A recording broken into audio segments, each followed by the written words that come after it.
11 hours now live streaming. Okay, I'm gonna turn off my camera while I email the link to the community and mute myself. That Okay. way you're not watching me squint. So this is a good opportunity for people to also practice turning off things that will make noises. If you have alerts set, yeah. Yeah, it went off a few minutes ago, so yeah. We can't 100% contain ourselves, but that's okay. The one downside of my Mac is when we first got here, my mom's Mac broke down and she had to get her fixed. And she had to use mine for 4 days, and she put on a bunch of notifications. I don't know how to turn them off. So I'm praying that none of them come on. Praying. I see that we have an attendee, and I looked. It's Hannah, so we're good. We can keep talking. She won't be worried about it. Now she'll be laughing. That's close with panelists and attendees. Oh, Ava! Hello. Eva! Hi, Ava. Hi, Eva. So I'm praying that none of them come on. Oh, there we go. Our live stream is working. I see that we have an attendee, and I looked. It's Hannah, so we're good. We can keep talking. She won't be worried about it. Now she'll be laughing. That's close with panelists and attendees. Oh, Ava! Hi. I can view us on YouTube. YouTube. Yeah, I'm watching me and you guys talking. That's really weird. Is that how we're getting the loop of our already Yeah. processed conversation? Okay. Yep. On YouTube, it shows the person talking on the full screen. Mhm. So that's interesting. Okay. Cool. I'll just exit out of that then. Oh, okay. I'm not paying that much money. So we are live streaming. So if you want to mute yourself until 5 o'clock, you could. not a good idea. Up to you guys. Cool.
Hello to those just entering. We're just waiting a couple more minutes until our 5 o'clock start. All right. It might be good for those of you just joining to check your audio and video really quick before we start. So if you want to unmute yourself and check your cameras, we can do a mic check test. Can you hear me? Yes. Yes. Nick, Yep. Robert. We're good. All right, Zach, we've heard Emma. What about Ava? Nick. Hi. Who's Ava? Hey. Let's see, and who? And then we've checked Marley. Okay. Great. Oh, my dad. Sorry for not being able to play Minecraft with you tonight, Nick. I forgot that the senior panel was tonight. Yeah, you know, I noticed and I was like, I should probably message Emma, and then I was like, oh, she'll probably be here. Emma, is that a new chair? Maybe. Ah, it's so nice. Oh, by the way, hold on. Let me turn around my thing. My computer finally works. Yes. Mark came over today and got it working. Yes. The bitch is working. It's working. Finally. Yes. Hold on, it's all ages appropriate. Sorry. It's the computer's nickname.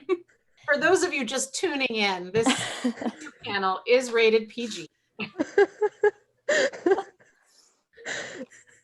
Nice one, Nick. But yes, that computer, the B word, is working.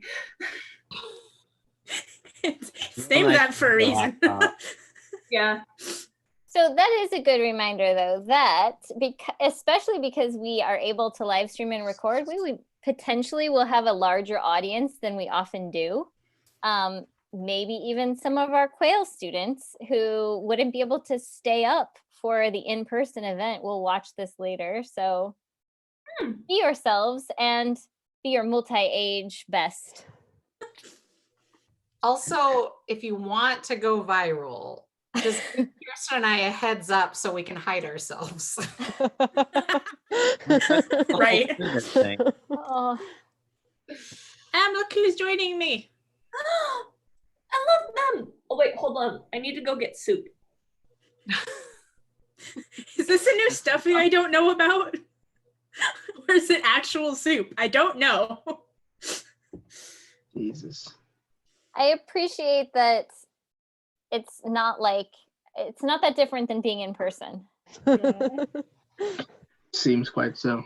Yeah, I think we haven't all been in the same room together for quite a while, but it doesn't feel that different, which is nice. I miss you all. Soup. I love him. Oh, is he new? When did you get him? Oh, I got him about a month and a half ago, I think. Aw. Is he a Mark present? Is he a Mark present? Yes, Mark is present. Mark He is was- present. Hello. He's Not present. what I meant, but sure. And this one we got a week ago. His name is Dan DeLion. That was my name. Good choice, Mark. So, in just a second, the way that we will proceed is Erica will welcome us all, and then I sent you all some questions via email. We don't have to be bound to them, but we'll look at them. And because we're not in a natural space where it's obvious when I say, jump in with your response, I'll probably call on you. And if you would like to pass the baton to someone else, you are always free to do that. And then we'll open it up for questions and answers from those who are watching. So just a heads up on how we'll proceed. And to those of you who are joining us as attendees, you should be able to click on the Q&A button at the bottom of your screen and ask questions that we will be able to see and answer. So that would be the way to do that. And if you're not sure, you can always pop a question about how to do it, I think, in the Q&A, because there's no chat in webinars, I believe. Upgraded. No, we're not upgraded. There is a chat function in Zoom, though. There- I'm just not sure if it, let's see, we have, I'm sure you don't have it toggled. that may be it. Hey, Max. Maxi boy. There he is. Max. Anonymous Max. attendee. Sounds good. All right. We can answer them too. Oh, actually, Oh. no. You select it. Dismissed. I'll- Oh, yeah, you can answer it. Cool. All right. Typed. Let's say it. Yeah, there's my answer. Lol. Nice. Sounds good. Max, your video is really poor quality. Hey Max, can you like scream into your mic so I can hear you? Maybe not scream. Just Oh goodness, what just happened? Okay, there we go. Oh my god, who's asking I'm more gonna turn on questions? my actual lights. Everyone froze for a second, but it's all good now. All right, well, we'll start in a couple minutes. Kirsten, are there any more seniors we're waiting for that you? My lighting probably just got like 30 times better. I do not entirely know who will be joining us. So we will just welcome them in as they join. All right, well, do we want to get started? You guys, seniors, are you ready? Sure. Uh, Zach is having a few not Zach. Sorry, Max is having a few technical issues. Yeah, he should return, but maybe we'll get started with welcoming There we everyone. go. That'll let There people it goes. Okay. join. So- Yay. Okay, so I don't know what's going on, but it's like if I turn on just my like video and microphone at the same time, it feels like one or the other will work. You guys are, I can try doing video and we'll see if it will work, but like it might Keep in not. mind, Zach is having a few technical. Yeah. Not Zach. Sorry, Max is having a few technical issues. I Yeah. also he should return, but maybe we'll get started with welcoming There we everyone. go. wait That'll one let second. There people- it goes. Okay, so if you are live streaming us on your YouTube while participating, it's hard for us to, we're in a time warp then. Which is very pandemic. It could Yeah. be in a time warp. I think Okay, hopefully this is working better now, but That's great. I okay. can hear and see you, Max. I have to close Cool. my Perfect. So my suggestion as we get started here is that those of us who aren't speaking are muting ourselves just to keep the background noise to a minimum so that the speaker can be heard. And just remember to unmute when it's your moment to speak. So I have Erica, one are you I ready to kick us off? ready. Okay. am ready to kick us off. Excited. Wait. Wait, There's wait. keep in mind the YouTube chat has also chat as well. The YouTube live streaming has chat as well. Oh. I don't, Oh Yeah. boy. Okay. Well, so I think Ellie's on there and yeah. okay. Well, maybe Cam can keep an eye on that for us, and maybe he can pop some questions that come from there into the Q&A if they show up. So, all right. Well, thanks, Cam. So welcome everybody to our senior panel. I am so excited that we're doing this. I'm so proud of our seniors, and I really appreciate everybody tuning in, whether it's live or through the recording, to come and celebrate these pretty incredible kids. And Kirsten will, after I'm done here, celebrate them a little bit more because we can't celebrate them enough. But I want to take a minute to thank everyone in our community, our teachers, our staff, our parents, everyone who has supported this amazing group of young people during their time at the attic and on their journey. None of this happens in a vacuum, and we are so appreciative for everything that you all have done to help them not only during their journey, but supporting them as we celebrate this incredible milestone of graduation and moving on from the attic during pretty unprecedented times. So thank you to everyone for doing that. And thank you to our parents who are here for trusting us with these amazing young people while they have been with us and letting us get to know them and enjoy them. They have left a mark on the attic that we will never forget. So thank you, and I look forward to hearing from our seniors. I'll echo Erica's thanks to everyone, and thank you to the seniors for making time in your week to join us. This is one of my favorite community events we do at the Attic each year, and I think that it's hard to recognize as seniors yourselves maybe how much you matter to the rest of us and how excited we are for you. And so hearing from you about your experience at the Attic and what you've learned and what you hope we continue to pass on to other Attic learners, as well as telling us what you're up to next year, is so great. It's a gift to the rest of us. So thank you for your time. I also just want to recognize this group of young people who I have been able to work with. I think I've had almost all of you throughout your high school careers. A couple of you joined mid-high school with the courage that it takes to jump schools mid-high school career. But I've known you all for such a long time that I'm proud of you and excited for you. And also, as Erica said, you're leaving a hole as you go. We will miss you so dearly. I can hardly imagine classes next year without you. And I also want to honor how you've handled classes this year. This is, as it's been widely recognized everywhere, such a strange year in which to have a major milestone in your life. This is not what you anticipated for your graduation. And yet, even despite the grief of that and the challenge of that, I've watched you all handle this year with so much resilience and so much faith that things will be okay and that you are going to forge ahead, whatever that looks like. I think that more than ever, you are models within our community. And I'm grateful to you as someone who has been able to walk alongside you during that. I'm grateful to you as the parent of younger Attic kids who are watching you. And I just applaud you for the way that you have handled such a difficult year. You are amazing humans, and I'm so privileged to get to know you. So I'm excited that we're going to talk tonight about your plans and what you'd like to share with us about the past as well. And with that note, we'll go ahead and get started.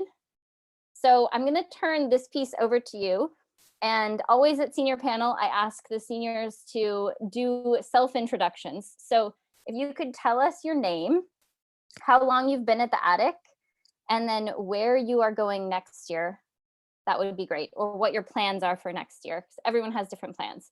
So I'll call on you, and then if you want to give us those bits of information, that would be great. Marley, could you start us out?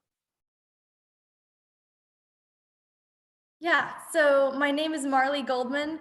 I've been at the Attic, I think 7 years. I'm not entirely sure, since I was about 11. And next year, I'm going to be going to the University of Washington to study psychology and neuroscience. Thank you. Yeah. Nick, you are up next. Hi, yeah, my name's Nick. I've been at the Attic, I think 11 years now, very long time. And this coming year, I am not going directly to college. I'm taking a gap year, applying in the fall. I am working on sewing projects, doing an internship, getting a job, spending some time outside of the school landscape. Great, thank you. Zach. I'm Zach McKenna. I've been at the Attic for 2.5 years. And in the fall, I'm going to be going to Seattle University with my major undecided as of right now, but leaning heavily towards English. Thank you. Ava. My name is Ava. I've been at the Attic for 13 years.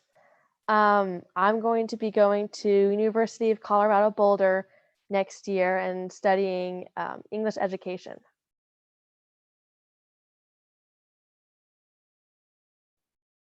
Emma.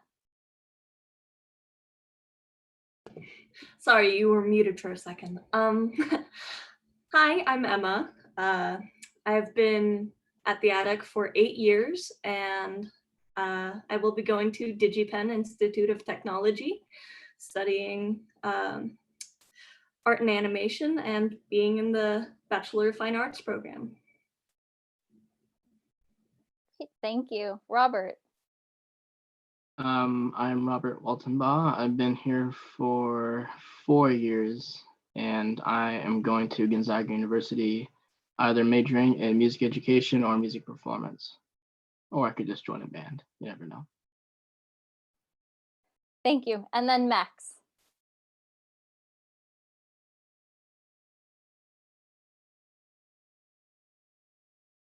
Oh, Max, we are not able to hear you. You got it, Max. Trying to figure it out. Can you hear me You then? got it. Now we Okay. can hear you now. I don't know what's going on. Things are being, like I said, it's either video or microphone or nothing. But so I'm Max. I've been at the Attic since my sophomore year, and after this, I'm going to take a gap year to focus on a job and getting my gen eds out of the way to major in music education. Great, thank you. And I'll just note that not everyone was able to be here tonight. This is a large class for the Attic. There are 10 graduates this year. And those not with us tonight are Sam Hoyt, who is planning to study engineering and is still deciding on a school, but is leaning toward Montana State University. Anna Ilstrup, who will be at San Diego State University next year. And Anna Tintinger, who will be at Cascadia, finishing her gen eds and working. So we celebrate them as well, even though they aren't able to be here tonight. So I'm going to jump into some questions, and then I won't go in order here. I'll let you raise a hand if you want to jump in, and I'll try to moderate that as best as I'm able on this format. But the first question is, if you look back over your years at the Attic, what do you value most about your Attic education?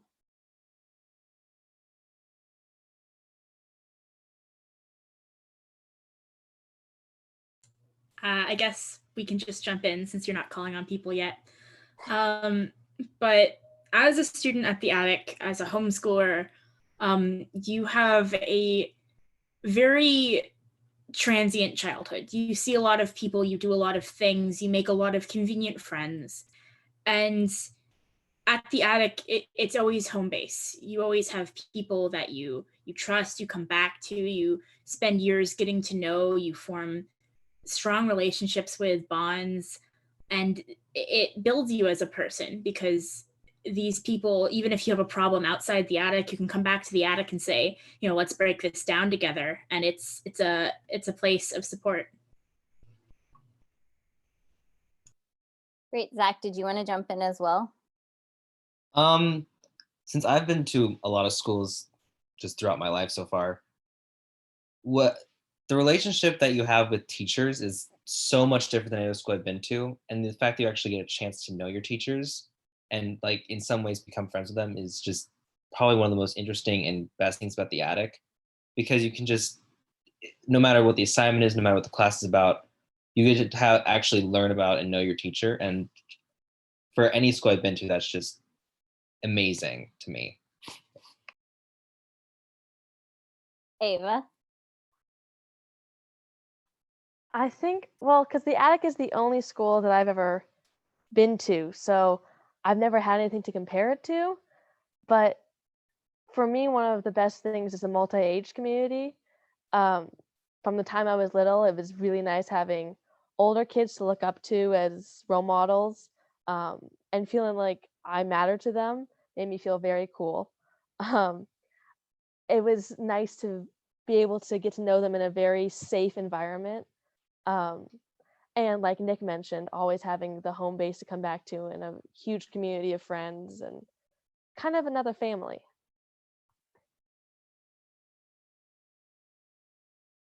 Emma? Lovely. I agree with everybody who just answered as well. I would have to say taking charge of your own future is way more different here at the Attic than it is at any other school. I was at a private Christian elementary school, and that was just very entrapping, or it was very hard and very difficult to, make lasting relationships with teachers and even people in general there. But I felt like I didn't have any control of what I did and what just in general, things that I would do.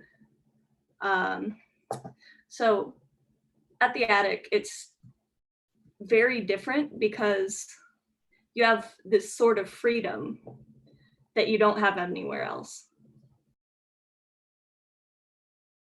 Great. Robert, would you like to go next? As a kid or product of public school, being so small and marginalized, and a bunch of kids making the big switch to a small school like this was huge. And one of the first things that I really realized that I really valued was this strong connection between teachers and students, and the relationship that goes beyond just being your instructor. And I really valued such strong, you know, friendships between people, even just acquaintances. You could just be right there and be buddies. Never had that experience, and I never felt really accepted by anyone beforehand coming to the attic. I always felt an outcast, but being here has allowed me to build those relationships, and has allowed me to not only just with relationships, but to to take care of younger children, to build great friendships with them, to help them even with things in their lives. And that's what makes me want to teach, because I love kids, I love people, and I love this place. Every year you guys make me start weeping, so just ignore. Okay, I saw Max first and then Marley, so we'll go in that order. Max. All right.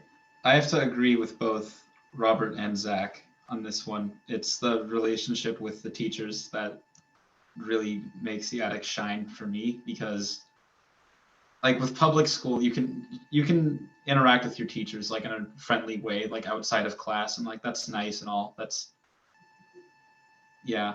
But at the attic, it feels like even like when you're in class and while you're there, it's like without making it sound like, I mean, I don't really know how else to put it other than I view my teachers almost as my peers rather than my straight up teachers. Like I've learned so much from all of you, not just the teachers, but other students as well. And everyone sort of feels in the same boat as like, it's not just teacher and learner, and like, of course you guys are in a place of authority, but that aside and everything else aside, it's like we're all one big kind of community, I guess. I don't really know how else to put it, and I think that's wonderful. Thank you. Marley. Yeah, so one thing I really appreciate that the attic has done is given me flexibility, like, and the ability to craft something that really worked for me, and like the support I got around that as well, like doing Running Start, but then also classes at Woodinville High because I wanted to try that. And a lot of schools would not have been open to the idea of a student branching out or going somewhere else and trying something else. But I always felt like the attic supported my decisions and were there to help, if and when I needed it. So I really appreciate the ability to craft my own high school path, which has been kind of untraditional, but it's something that I'm very grateful for. Thank you. That's a perfect transition into my second question, which is about classes. And being that we are in a remote learning moment, you may have a different answer to this now than you would have 6 months ago, and that's also fine.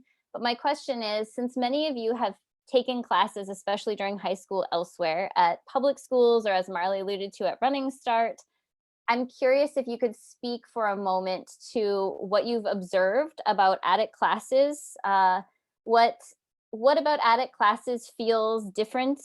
What about attic classes works well for you or has worked well for you? And how has the transition been between attic classes and, say, Running Start classes? Ava, and then Zach. I think, well, first of all, the classes at the attic are much smaller, which allows you to get a lot closer with your teachers, and it's a lot less intimidating to go up to them and ask them any questions you may have, or just tell them about your day and get to know them on a personal level. I think that the attic actually has helped me be less intimidated by like Running Start teachers, especially who have that title professor, which sounds all scary, but I think that the attic has allowed me to view any teacher as just another human being. Another thing about the classes that I really like are how personalized they are at the attic. If something's not working for you, you can change it. Whereas in a bigger Running Start class, it's easier to get lost in all the other students.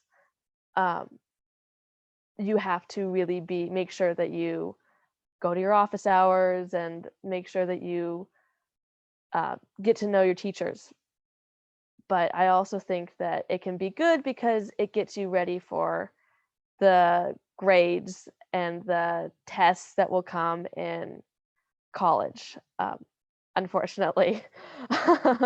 But it does get you prepared for the more structured system that the colleges use.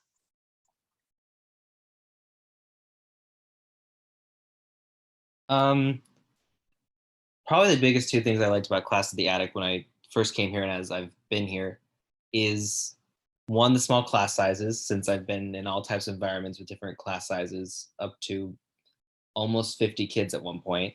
And the fact that they're discussion based for basically all the classes. I can't comment on math since I never took math at the attic.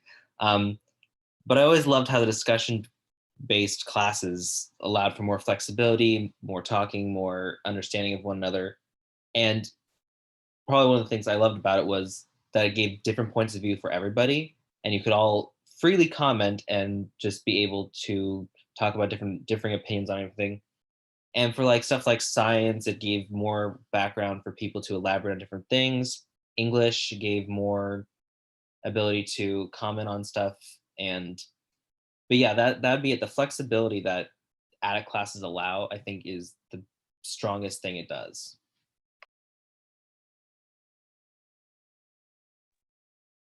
Max? All right. So there are 101 things that stand out to me from with attic classes, but I obviously don't have time to go over everything. So just like the big things are that everything is discussion based, which I love because it feels so much less like mechanical, I guess, than public school classes where you're just writing things down and taking notes and whatnot. Like you actually talk about the substance that you're learning, which is wonderful. And the flexibility is amazing. Like no 2 days are the same. There's like a vague schedule, but it's almost never followed, which is the best part of it. Is like you don't have to follow a strict curriculum. Like you don't have Common Core really to adhere to, which makes it so that like all the classes really cater to every individual in the class, which is amazing. And I honestly never imagined could be done in an education system, but well, it worked. It was accomplished, and that's the best part. Is just that everyone is represented, everyone is paid attention to, and no one really is left behind because the groups are smaller and we're always talking about how things are going and how can this class work for everyone.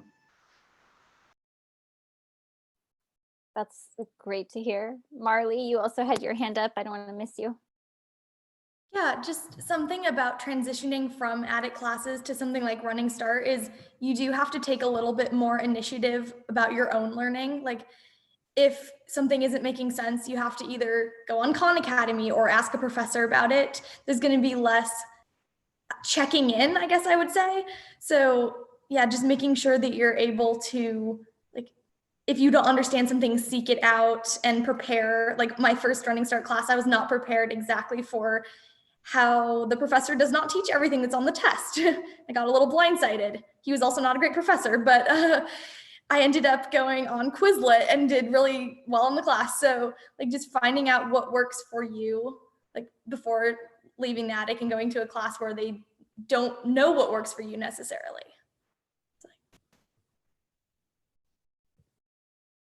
Great. Did I miss anyone who wanted to answer that?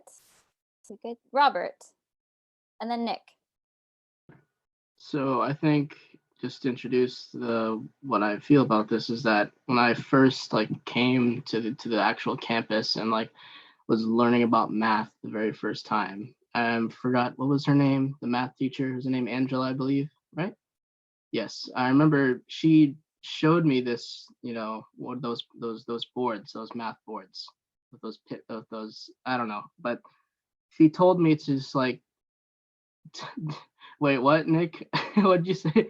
I forgot what boards they are. They're geoboards. Oh, geoboards, yes. She showed me a geoboard and she gave me rubber bands and she told me like she showed me like this paper, like triangles, and told me to put them like in, I forgot exactly, but learning by, like, I agree with Marley, learning by seeking out and learning, through intrinsic motivation and doing it yourself is something that I greatly value in teachers, that they allow you to have the freedom to learn yourself and to, you don't have to be instructed and taught by a person and just forced into your brain to do that.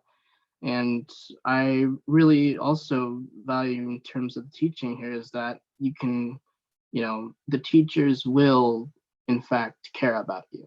I mean, they will listen to what you have to say. They will communicate.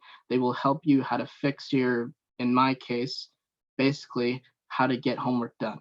Because that's something that was been chronic throughout my whole entire life. Every year from K through I'd say about my sophomore year, I was struggling to do homework, and I will personally call out Kirsten. You have helped me so much. You have made it so easy for me to figure out my schedules. You personally have put so much effort into helping me. So that's just, it's not just Kirsten, but every teacher I know, they will help you. And I'm very thankful for that. We do care. This is why graduation week is like one tier after the next, because we adore you all. I speak for the entire teaching team here. And they're all listed on the sidebar as attendees because they love you and they want to see you off because, yeah, as you said, we care. Nick, you were going to say something as well, I think. Yeah. So I agree with Marley and Robert and Max that the Attic teaches you how to search for information and learn on your own. From your earliest days, you're learning how to do interest projects. You're looking in books. You're all this information comes from places. And as you get older, as you go to discussion-based classes where information holds this value, you learn to seek it. In an argument that you want to win, you gotta be right. You gotta get the facts right to do that. And the Attic just gives you such a good platform to do that. Math classes, I learned about Desmos from Michaela, and it's helped me extensively. And I also learned about Khan Academy from Jeannie. I learned how to do good Google searches that actually got me information that I needed by, being in class with other people who are like, oh, you might want to type that keyword instead. And this was such a valuable experience for me because now I know I can sit down, and if I know I don't know something, I have the tools to go on the internet, to go to the library, to find an expert and be like, I don't know how to do this. Here's some piece of information that lets you know this is my next step. How can you help me? And seeking that makes life so much easier because you understand how to do this. So again, you've given me a perfect leap into the next question. I'm modifying a little bit the questions I sent you, so I hope I'm not throwing you too many curveballs here. But what Nick is saying about what you have learned has led me to want to ask, what is one thing that you can pinpoint that you've learned over your K-12 years that you feel will be most useful to you as you step into the next phase of life? Oh, you all are raising your hands. Yay. Marley, let's start with you. So mine would be to never give up. I know that sounds cheesy, but I mean it more in the don't leave the office until you get what you want kind of way. Like that is exactly what I did with Running Start when they wouldn't sign my form at Woodinville High. I just sat there with a book and iced tea and said, I'm fine to wait until you're willing to sign it. And it took like an hour and a half, and then they did. So just the idea of never giving up on what you want and like figuring out a way to achieve that, whether it's literally sitting there with a book or more likely coming up with strategies, you know, to achieve whatever goal I set for myself. Great. Ava.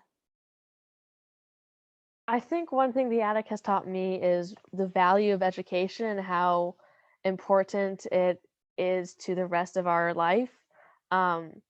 And also has taught me to love learning for the sake of learning and not for the grade, not for the teacher necessarily, but just for actually wanting to learn and wanting to know everything that I'm being offered.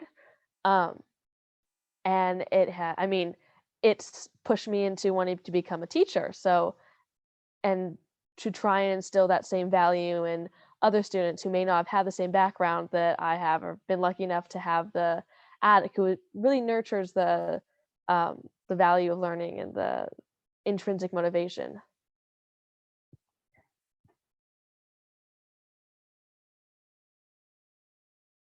Max. Okay, so the thing that has proven to be most useful across all my years of school, and has particularly become a lot easier since I transitioned to the attic, has been just like learning how to ask for help, because that's something that I didn't do very often, or when I did do it, it never came out great. And it's just something that I've learned that I'm really grateful for, is knowing where my own personal limits are, even if they're a lot closer than I'd like them to be. Knowing how and when to ask someone for help in a way that like works for everyone, which, I mean, that's gotten me so much further than I ever imagined it would have, which is great. Robert. I completely agree with Max. I'm just a little quick tangent on that, but I was so hard-headed. I used to never ever ask questions or ask for any help because I was so stubborn, and it kind of directly correlates with what I really want to say, is that it's okay to fail. It's part of life. It's part of the learning process, and I've always been so adverse to failure. I mean, I've been torn up failing. Like it kind of was a self-destructive for me. But through I would say maybe middle school, through the attic, I learned that it's just a natural process, and it's just a way to earn your way back up to where you were and greater.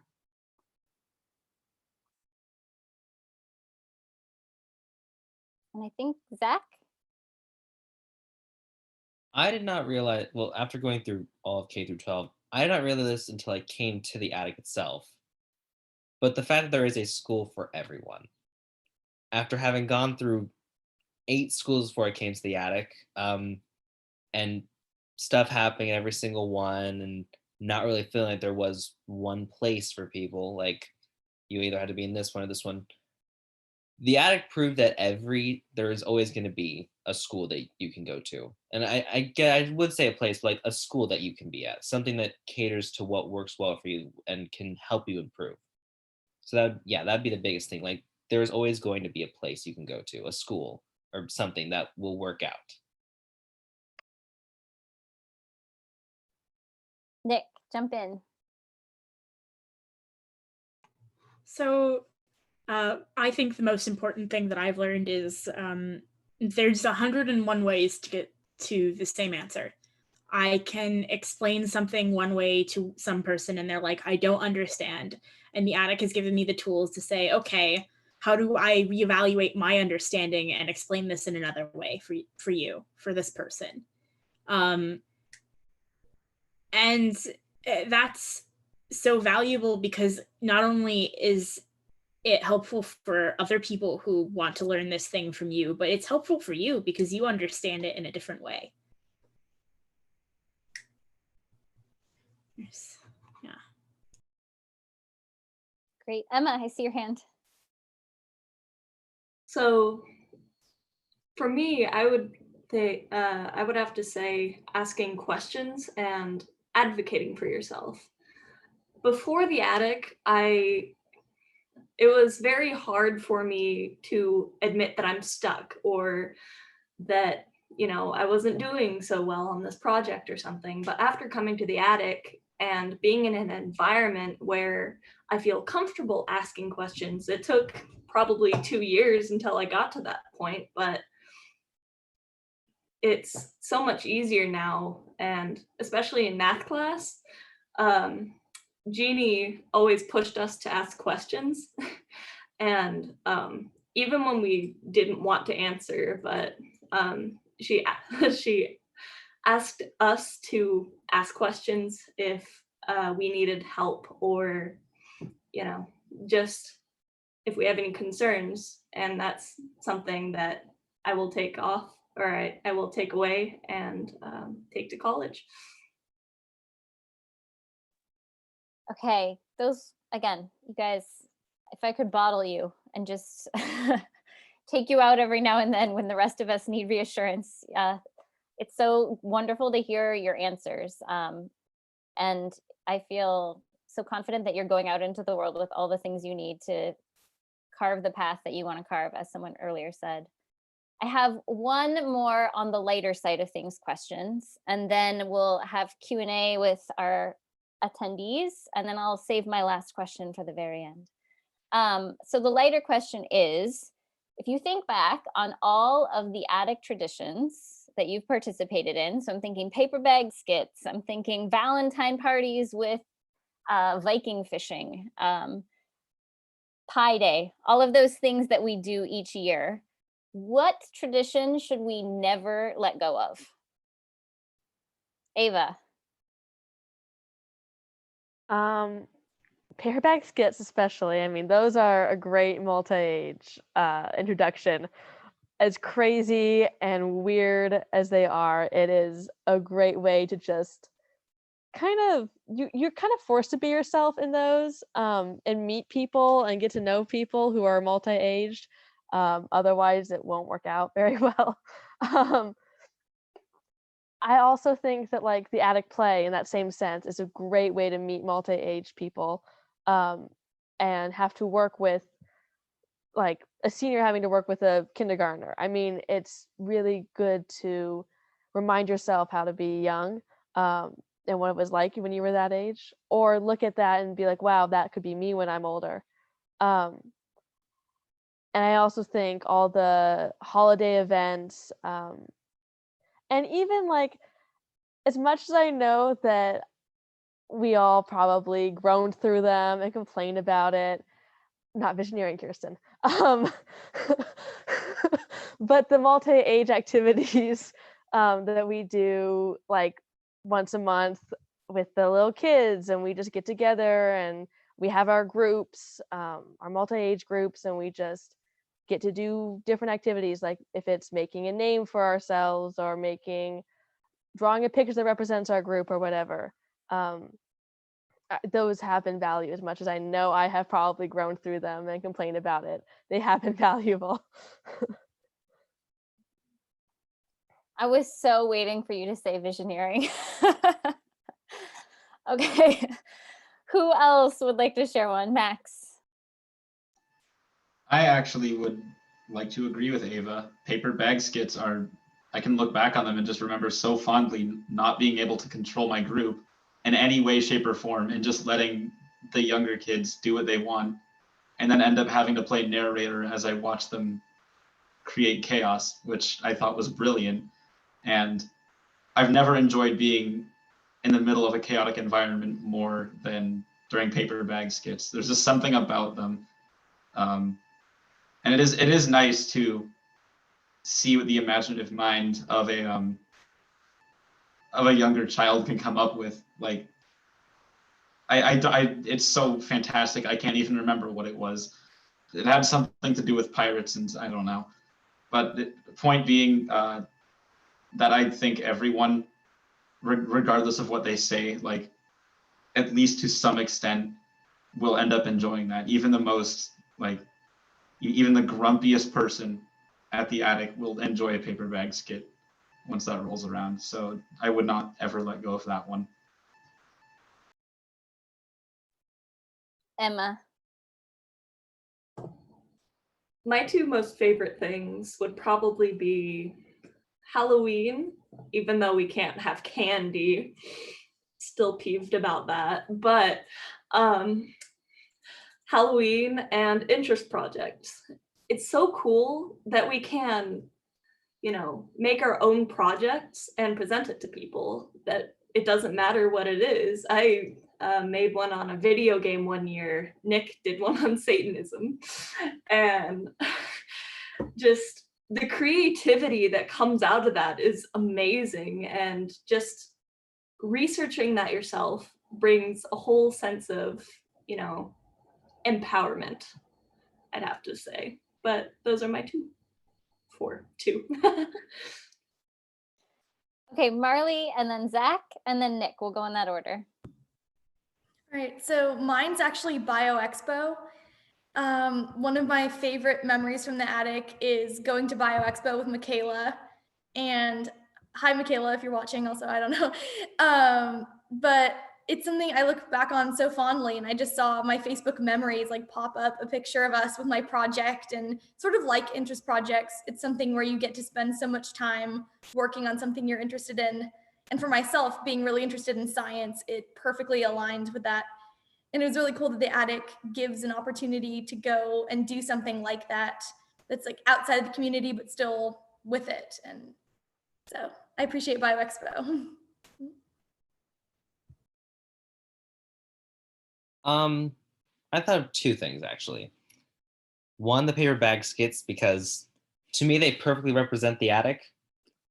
At first they're total control, like total chaos, and then somehow at the very end they all just manage to work out. And it feels like the attic so much though, because there's always stuff happening, whatnot, but then it always ends up working out somehow. And I shouldn't say somehow. It ends up happening and working out because we have so many dedicated people helping. But when I usually came in at the beginning of every day, there was something chaotic happening somewhere, who knows. But once classes start, everything just eased in. And while there was some chaos throughout the day, it went as school would. So that's how I think it captures the attic. The other one would be Visioneering, no matter how much we groaned about it, Kirsten. Sorry. But like with how the attic was, Visioneering was very helpful. And I'm actually very grateful for it now, having gone through. Oh, Ava, I can see you. I'm very grateful having gone through it now, because especially my senior year, it helped a lot with like refining or looking at skills I'd already done or were looking to know at. So yeah, I mean, Visioneering was, I don't know the best way to say it, like another part of the act that I liked. It was a bit of calm, Ava. It was a bit of calm that just kind of brought the whole package together.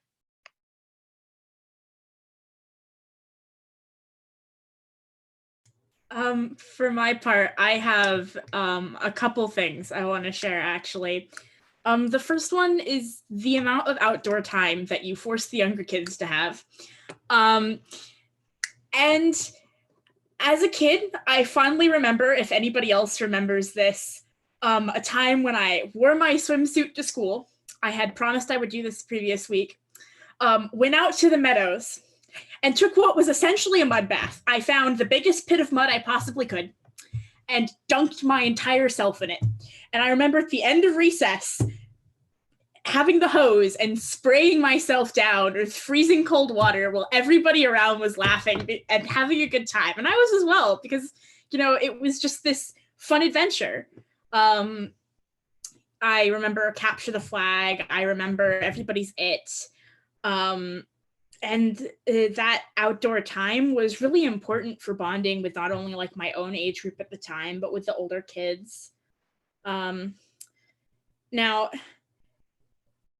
I will never like Visioneering in its current form, but when I was first year of middle school, maybe, when Catherine was still doing tea time, we would set up this room, plates, cups, food, snacks, tea, actual tea. This was the start, guys. We had a seating list. We would welcome people with pomp and circumstance, and we'd sit down and we'd talk about the week. And that was how Visioneering started. And it has value. You know, I'm the first person who will admit I've been avoiding Visioneering since middle school.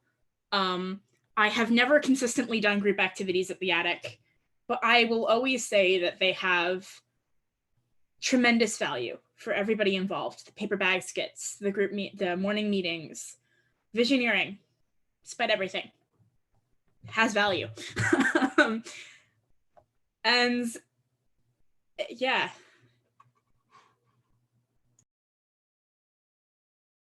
I'd say for me, the greatest attic tradition that, you know, I unfortunately never really got to go to so many times in my life, but it created so many memories is Four Winds, because I only got to go there fully twice.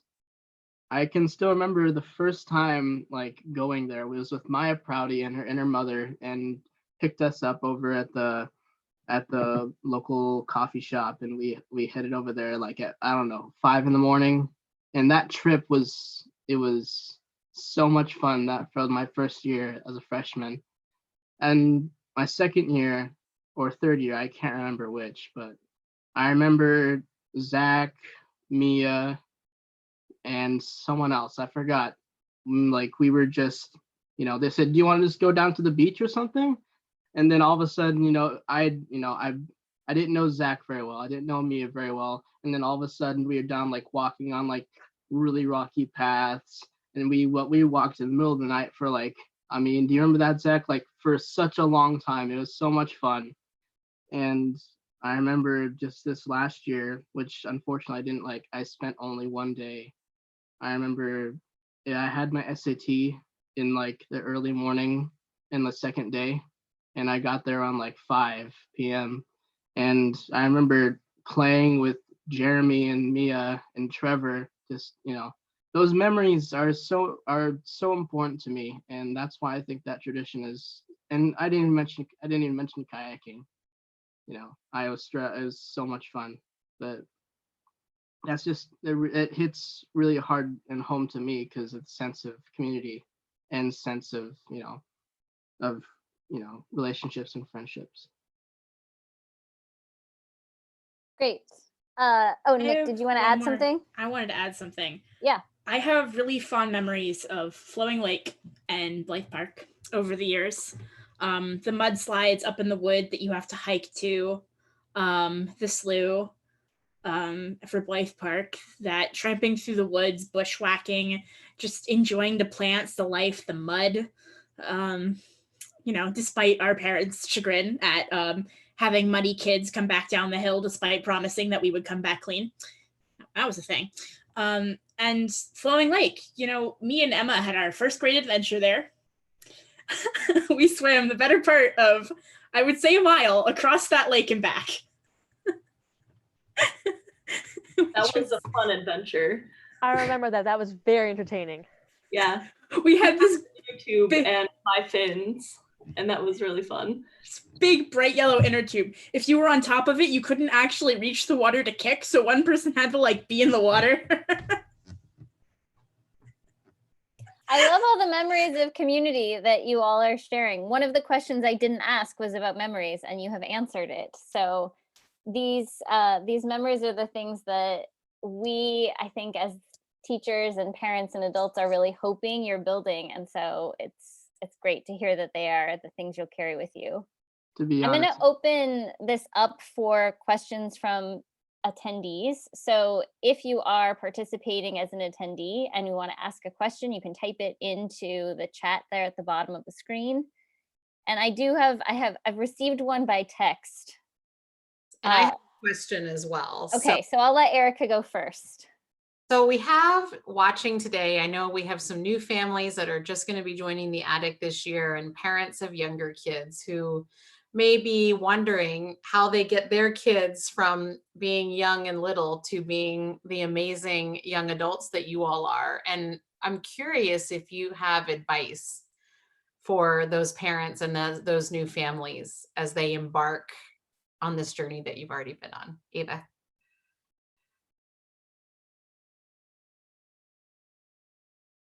Okay, there we go. I would say don't worry, it will work out.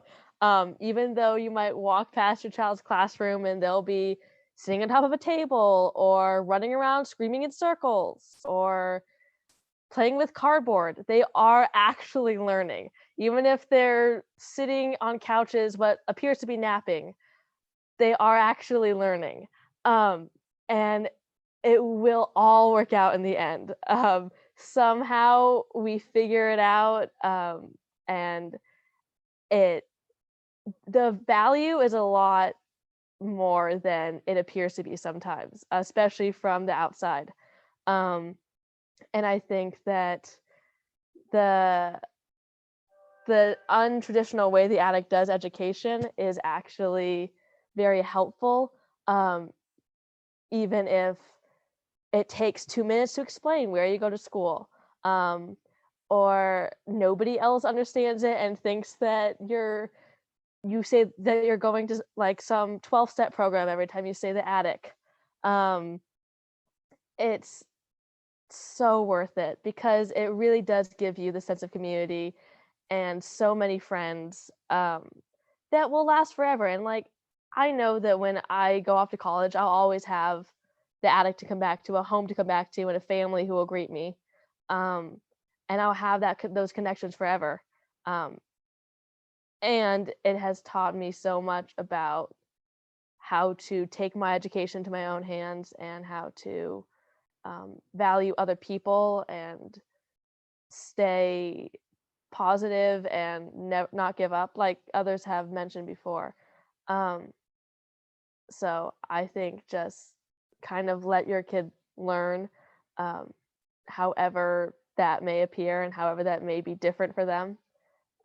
It will work out. It will all be worth it in the end. And I think I also have to include hiding under tables in Ava's description of general chaos. This still happens in high school. Yes. And, you know, I got a comment to parents, don't be afraid of coming to the first math night and not understanding a thing your kid is saying, because what are they doing looking at this square, and what does this mean? What are these pieces? What are these bright ropes that are on the floor that have like animals and shells in them? What is this? It all makes sense to the students, I promise. You know, never be afraid to encourage your child to try something, and never be afraid to let your child try something once, because, you know, your kids are going to find passions at the attic, because, you know, not only do the other students bring their passions to school, but the teachers do too. And they bring them with such unadulterated care for their students that, you know, we learn really cool things. I remember being an intermediate and walking in on a middle school project. They were doing stop motion animation and being invited to help, you know, and all these things that you learn as a kid at the attic, like you will go home and not know a single thing what you learned that day. Your parents will ask you and you'll be like, I don't know. I did some stuff. It was pretty cool. I hung out with my friends. I spent time outside. We had a great conversation over lunch. And at the end of the year, your kid's gonna come home with this giant stack of math papers that their teacher saved. They're gonna come home with an interest project and a math board, and they're gonna come home with a yearbook and a writing publication. And they're gonna know that they learned something at the end of the year, even if day by day they didn't know what they learned. And I, as a person who experienced this, am kind of blown away that it's it's passed me by in an instant, but it was so special the whole ride.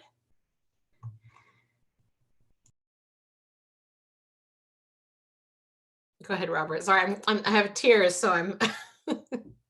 No, it's okay. One thing I would absolutely encourage for new parents is to encourage your child, especially for their future and to their adulthood, to be open-minded about things. It just let them be willing to try things and not try to restrict, because the attic, once they allow open-mindedness. They have different points of view, and I feel that learning through experience, it is very important to learn different points of view and not just one, or else you might lose the other side and you might create tension. And not only that, even though I haven't made a quantity of friends, but it is always important to encourage your children to make friends at a young age, which is something I didn't really do. So it didn't exactly help me further in life, but I know it does for other people to make friends young and to value that friendship throughout and make sure you keep that, because that is for me, if it were me when I was young, it'd be very, very important to their health, their mental health, and to their stability in life.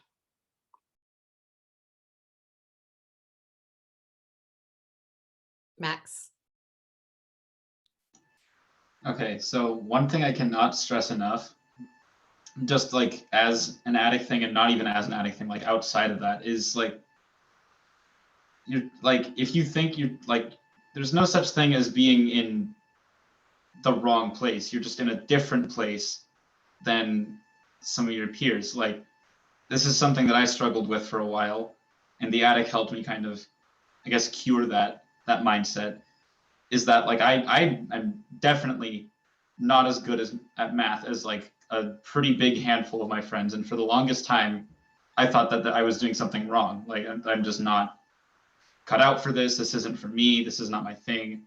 Which, I mean, But when I went to the attic, I ended up realizing that just because I don't know how to do this one thing doesn't mean I'm behind. I know how to do, like, I guess just be willing to let your child like branch out, and even if they're not doing the same thing as what everyone else around them is doing, they're still doing great. Like, I may be garbage at math, but I am one heck of a musician, and I'm proud of that. And that's something that I know a lot of other people can't necessarily say about themselves and feel proud of it, but they can say that they're proud of their mathematics skills. So just to reiterate, like, don't chastise not necessarily your child or just anyone for being in a different place than you are, because it's not the wrong place, it's the right place just for them.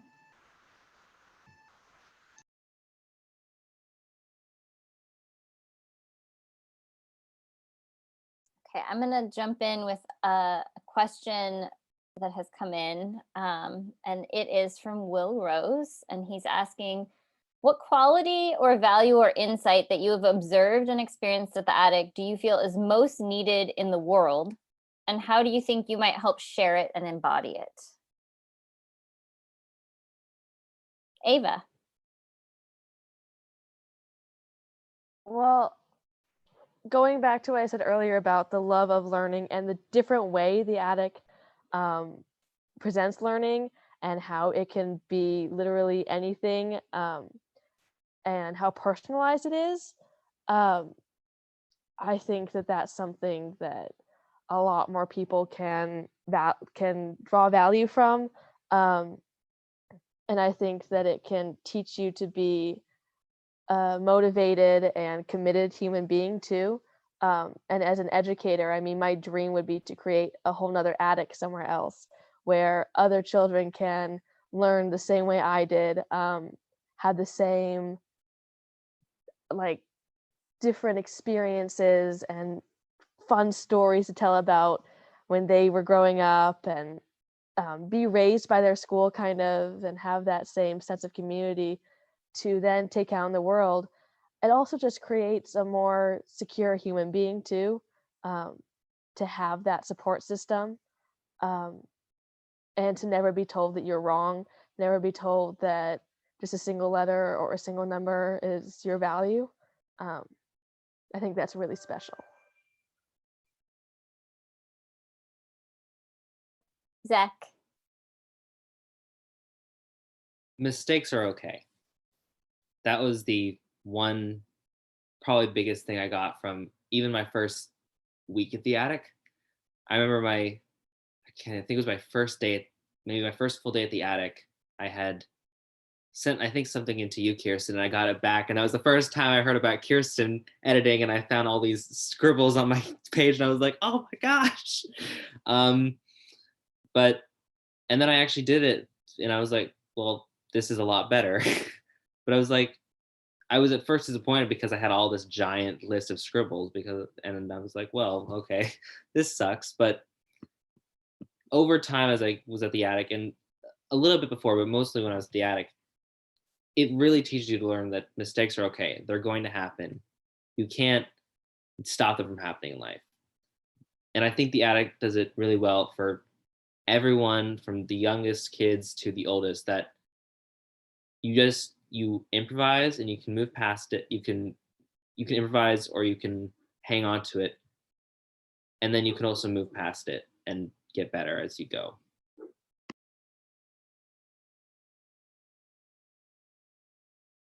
I would say that every person of any age has a brick to add to the wall of your castle. You can learn something from anyone, and it might be your best friend, or it might be a little kid, because that kid might have an interest that you've never thought of before, and they're ready to teach the world about it, and you just got to sit there and listen, and you will learn something new. Also, that controlled danger is part of the fun of growing up. So learning how to cook and how to put things together, how to be outdoors safely. Like, you learn these things at the attic despite never having a specific class, because everybody is so in touch with nature because you spend so much time outside. And it astonishes me sometimes how little kids from public school are in tune with nature, unless their family was really specific about doing it with their kids. But attic students, almost all of them, just love being outside.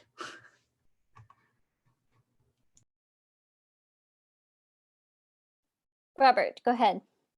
I mean, so one quality that I saw at the attic is good and integrity, good integrity leadership.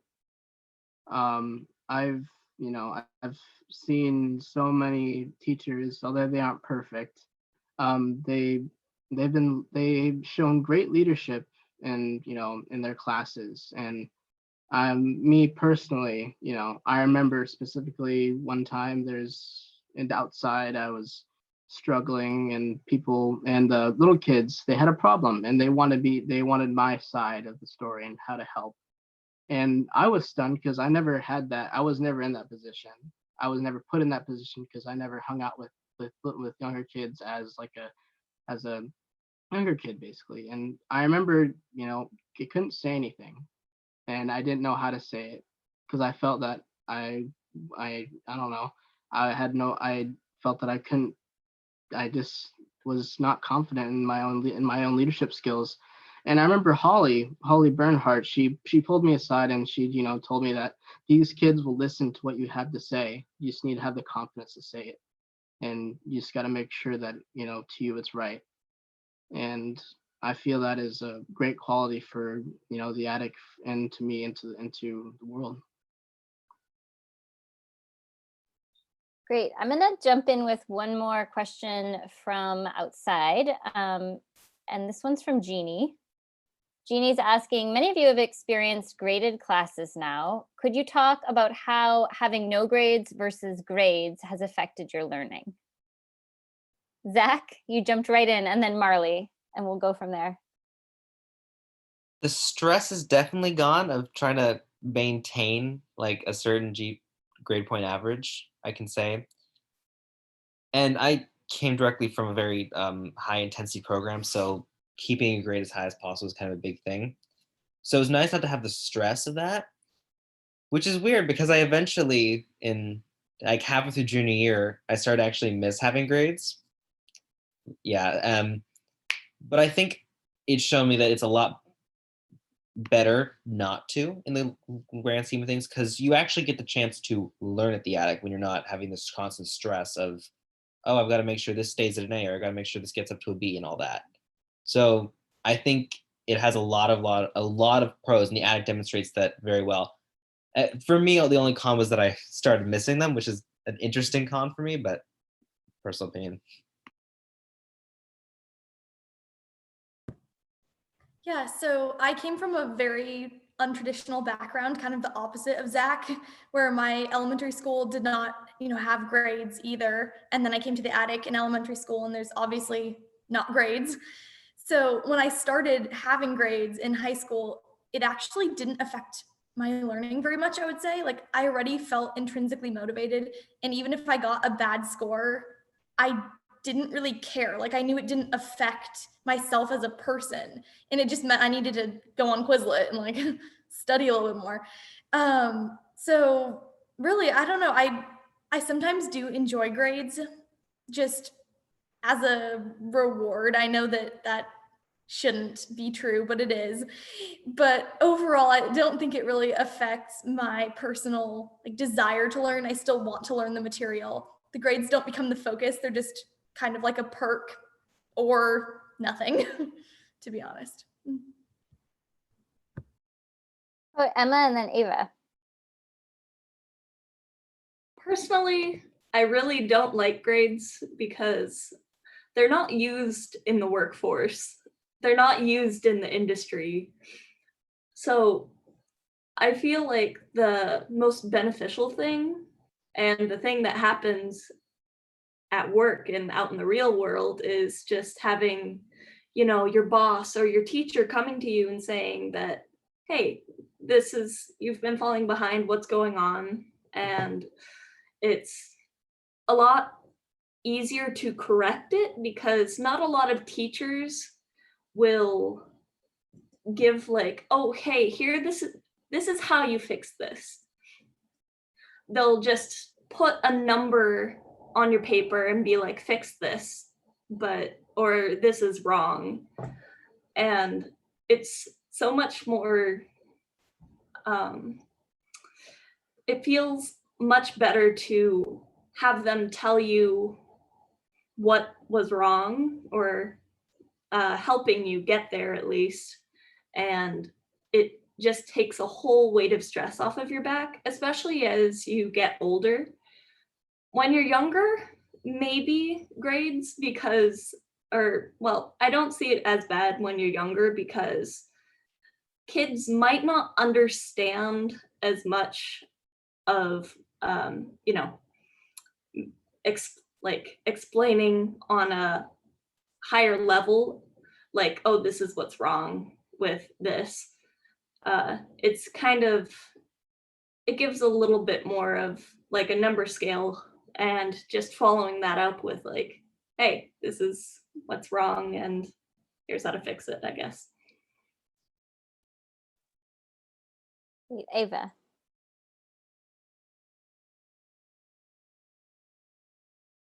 Okay, there we go. I think for me, the not having grades, I didn't have grades until my sophomore year. And I learned that if I felt that I was doing good in a class, to everyone else, that was good enough. And so my first grade class ever was an AP class. I got my first quiz and I was so excited. I'm like, oh my gosh, there's little bubbles I can color in. There's like all these questions that I think I know. And every single test, I was so looking forward to it because I just loved it. It was so much fun to be able to see that I was doing well. I didn't check my grade one time that entire class. My mother actually told me on the report card, and I got a really good grade. I didn't ever feel the need to check it. Because I felt that I was learning. I felt that I was doing well. Maybe not doing well in every single test, but I was doing well in the projects. I was like all the different visual projects we were doing, the writing projects we were doing. And I was having fun while doing it.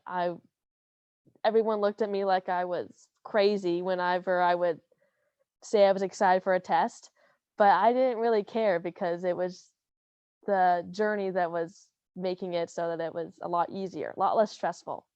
And it's slightly different in Running Start because it's like my junior year and I realized that these grades actually matter, unfortunately. And these tests actually matter now. But it was still better than some of my friends who were checking their grades daily and they were devastated if they got an A-.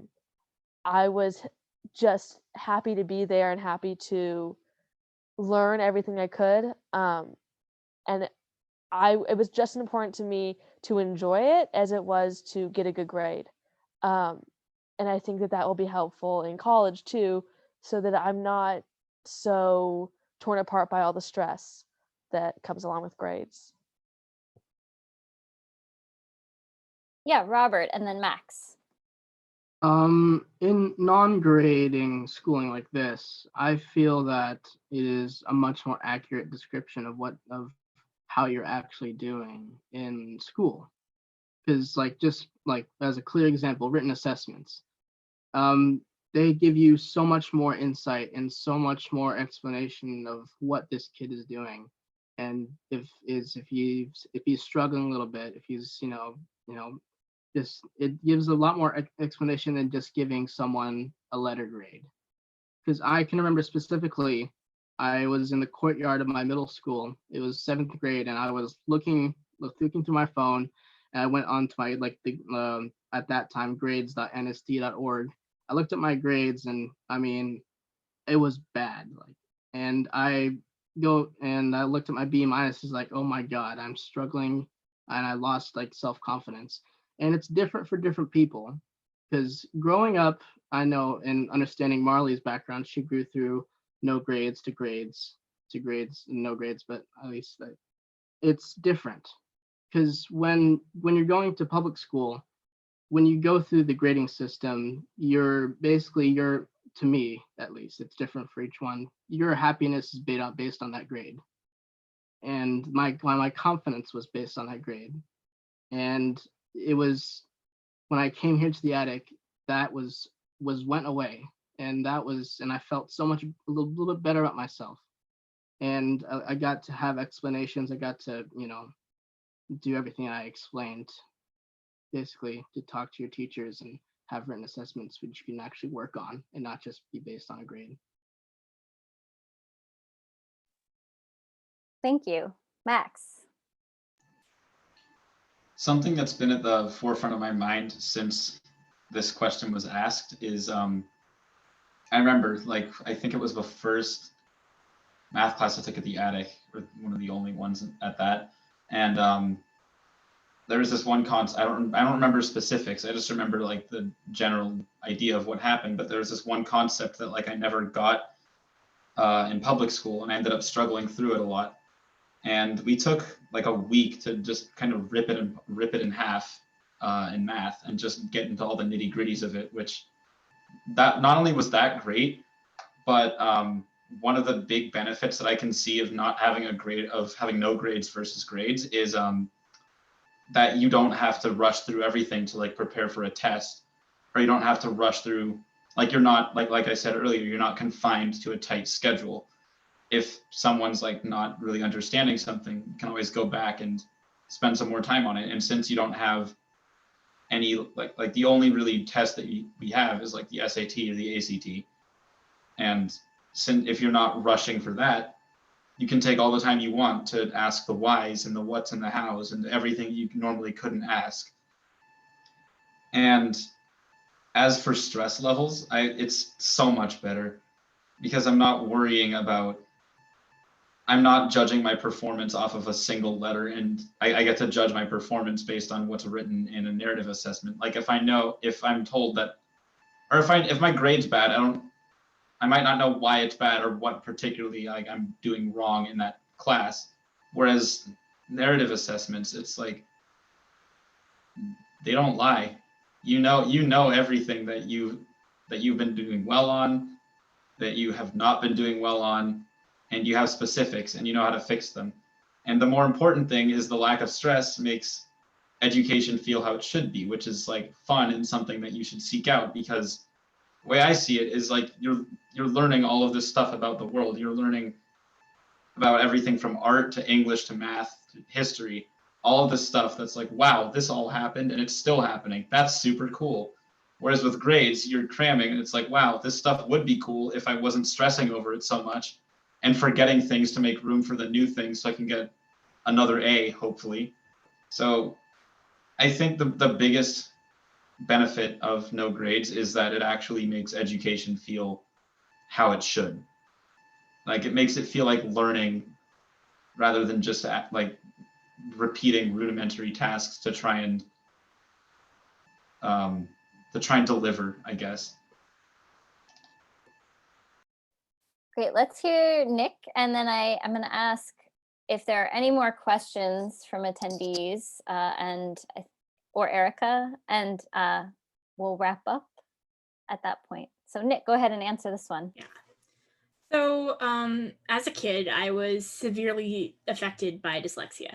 I could not read or spell, and my parents didn't quite understand that schools wouldn't know what to do with me. I was sounding out words and trying to learn, but school was crushing then, because as a first grader, what are they trying to teach you? They're trying to teach you how to read and write. And coming to the attic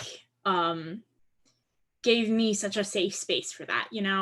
I didn't have to spell everything right. I didn't have to read the long books that all my peers were reading. It didn't matter, because my peers were still my peers. I was at that emotional level, and it was really important to me that I was. And as I've gotten older, I've gotten past my roadblocks of dyslexia, and I still can't spell worth anything. It's my friends know that when I take a really long time to type, it's not because I'm typing a giant message. It's because I've picked a word I can't spell and eventually have to give up on that word to pick something else. And I agree wholeheartedly with what Max and Ava have said about, and Marley too, about the attic giving you this free space to work on things that in a graded class you would have been given that grade that says you failed this and you can't work on this part of your learning anymore because we're moving on to the next thing. And it's something so important to learn, because in a graded class you still have to enjoy what you're learning to get anything out of it. And you sort of learn how to do that by building communities and classes and learning things from the people around you, if not the professor. And yeah, it's valuable. Great. We have one more question from the audience. This is from Hannah. Using only 3 words, what advice would you give next year's seniors? Max. Make it fun. Emma. Failing is okay.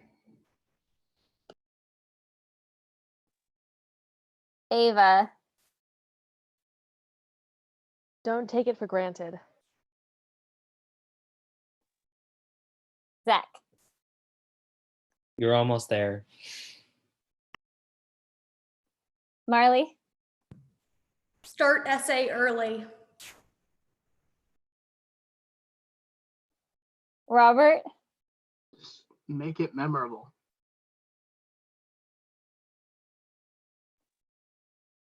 Those are good answers. I am going to ask you one more that came. Oh, I have a couple, but one more that came in. This is from Caroline. Caroline says, it's another limited word space question. If you had one word that could represent what you're most looking forward to about the next phase of life, what would that word be?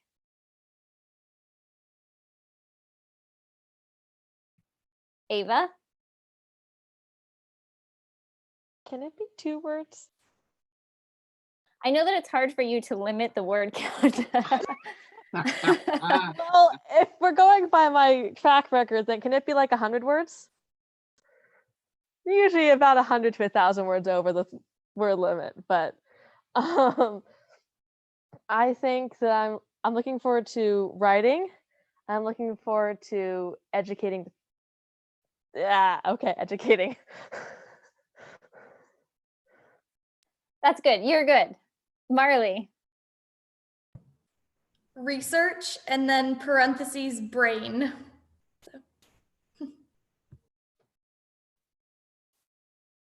Robert. The unknown.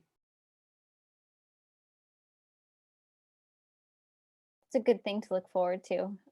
Emma. Passion. Nick. Limitless people, places, and opportunities. Max. Okay, this is gonna sound really bad, but I don't mean it in like the way that you might think I do, but freedom. I think that's a near universal senior feeling, is the looking forward to freedom. So you're not alone there. Zach. It's not freedom from school either. I just didn't want it to sound like that. Oh, no. Zach. Life.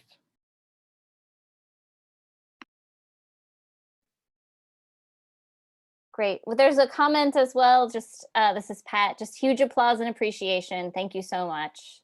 I can't begin to describe how much we love you all. The Attic will always welcome you back with open arms. So many good memories. And I would echo that and say, you all are so beloved. I'll be a mess on graduation day because as I said earlier, I can't imagine the Attic without you all.